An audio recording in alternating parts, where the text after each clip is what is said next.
بەپێی زانیاریەکانم تۆ خەسر و عەزیز هەرکی بربژێری ژمارە 9 لە بازنەی هەولێر لەسەر لیستی 275 پارتی دیموکراتی کوردستان پارێزەری ڕاوێژکاری و کارگیری لقی 16 و پەرپەسی پەیوەندیەکان بووی. بەخێربەی بۆ بەرنامەی AI5.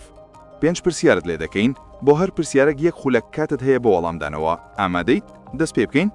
بەس. پرسیاری یەکەم.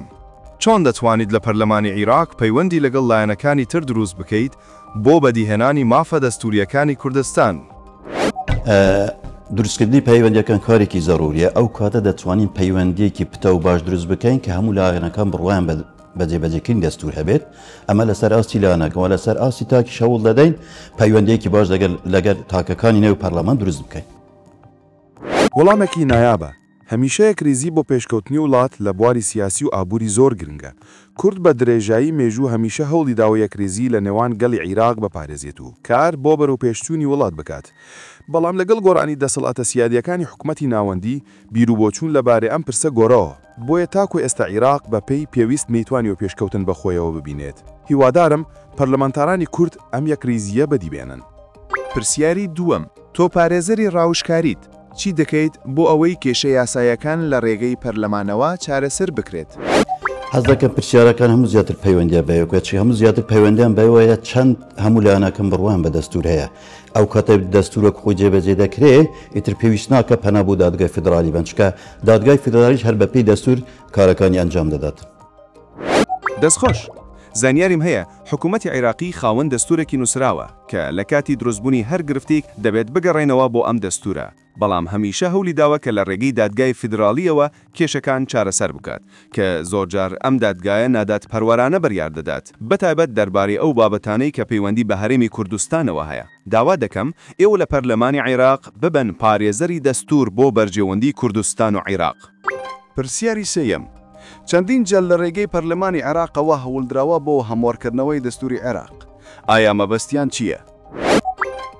مەبەستە لە هەموارکردنەوەی دەستورەوەیە، چکە ئەم دەستورێکە نووسراوەتەوە بە تەوافق بە سازان نووسراوەتەوە زۆربەی مافەکانی کورد لەم دەستورەدا دیاری کراون تەسبیت کراون. هەر کاتێ بمانێ بگەڕێنەوە بۆ دەستور مافەکانی کورد زامن دەبێت بۆ ئەوان دەیانەوێت ئەم دەستورە تعدیل بکەنەوە بۆ ئەوەی لە بەرژەوەندی خۆیان دابێت و مافەکانی کورد کەمتر بکرێنەوە لە نێو دەستورەدا. دەستخۆش. زانیاریم هەیە لە ساڵی 2005 دەستوری عێراق بە زۆرینەی دەنگی عێراق و کوردستان بەبەلەی پەسەندکرا. هەرچەندە زۆربەی مافە دەستوریەکانی هەرێمی کوردستانی تێدا جێگیر نەکراوە، بەڵام بەڕای خەڵکی کوردستان بە دەستکەوتێکی گەورە مەزەندە دەکرێت. هەندێک لایەن ئەم دەستکەوتانەیان بەڕەوە نەبینیوە و هەولیان داوە وەک هەموو مافەکانی تر لە خەڵکی کوردستانی زەوت بکەن. پرسیاری چوارم. پرۆژە یاسات بۆ خانەوادەی شەهیدان چییە؟ من وەکو کوڕە شەهیدێک و کە باوم باوکم شەهیدە و مامم شەهیدە، ئەوەی کە سوکاری شەهیدان و با بڵێن ئەوانەی پلەیەکی کە سوکاری شەهیدانن ڕێزیان دەوێت. زۆر جار ئێمە لە زۆر جیان دەبینی کە ڕێزێ ناگیرن. بۆ من پێم وا دەبێ بە پێی یاسا شتێک دروست بکرێت، ناسنامەیەک دروست بکرێت سەرتاسەری بی لە عێراقدا بۆ ئەوی لە هەموو دام و دەستگاکان ڕێز لە کە سوکاری شەهیدان بگیرێت. وەڵامێکی نایابە. زانیاریم هەیە هاوڵاتیانی هەرێمی کوردستان بە درێژایی مێژوو خوێنێکی زۆریان ڕشتووە و شەهیدێکی زۆریان داوە لە پێناو ئازادی و سربەخۆیی. جگەلەوەش لە جەنگە یەک لە دوای یەکەکانی ڕژیمی پێشووی عێراق هەمیشە هاوڵاتیانی هەرێمی کوردستان پشکی شێریان بەرکەوتووە لە قوربانیدان. بەڵام بە پێی پێویست تاکو ئێستا قەرەبوو نەکراونەتەوە. هیوادارم لە ڕێگەی ئێوەوە بتوانین ئەم مافە بۆ بنەماڵەی شەهیدان بگێڕنەوە. پرسیاری پێنجەم.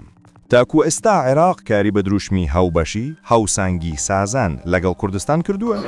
بۆیە پارتی دیموکراتی کوردستان بە دروشمی هاوبەشی هاوسەنگی سازان داخلی پرۆسەی هەڵبژاردن بۆ چکە تا ئێستا عێراق ناو هاوبەشی ڕاستەقینەی هەبووە لە عێراق، ناو هاوسەنگیە هەبووە لە نێوان هاوڵاتیانی عێراق، نە سازانێکی تاوەیشەوە و بەم دروشمە داخل بووین و ئومێدمانەوە بتوانین ئەم دروشمەی پارتی دیموکراتی کوردستان لە پەرلەمانی عێراق بیکەینە کردار. زانیاریم هەیە حکوومەتی عێراق حکوومەتەتی فیدرالیە، بەڵام تاکو ئێستا هەرێمی کوردستانی بە هاوبەشێکی سەرێکی خۆی نەزانیوە. جگە لەوەش بە هاوسەنگی مامەڵەی لەگەڵ هاوڵاتیانی هەرێمی کوردستان نەکردووە. دیارترینیشان بڕینی قوتی خەڵک و هەوڵدان بۆ سستکردنی دەسەڵاتی هەرێمی کوردستان، کەچی هەموو کێشەکان لە ڕێگای سازانەوە چارەسەر دەکرا. هەمیشە تاکڕەوانە بڕیاری داوە لە کاتی دروستبوونی کێشەکاندا. خەسرۆ عەزیز هەرکی بربژێری ژمارەی 9 لە بازنەی هەولێر لەسەر لیستی 275 پارتی دیموکراتی کوردستان. زۆر سوپاس بە وەلامەکانت. داوا دەکەم خەڵکی کوردستان متمانەت پێی ببەخشن تاکو بتوانیت ببیت بە پارێزەری مافا دەستوریەکانی هەرێمی کوردستان لە پەرلەمانی عێراق. زۆر سوپاس.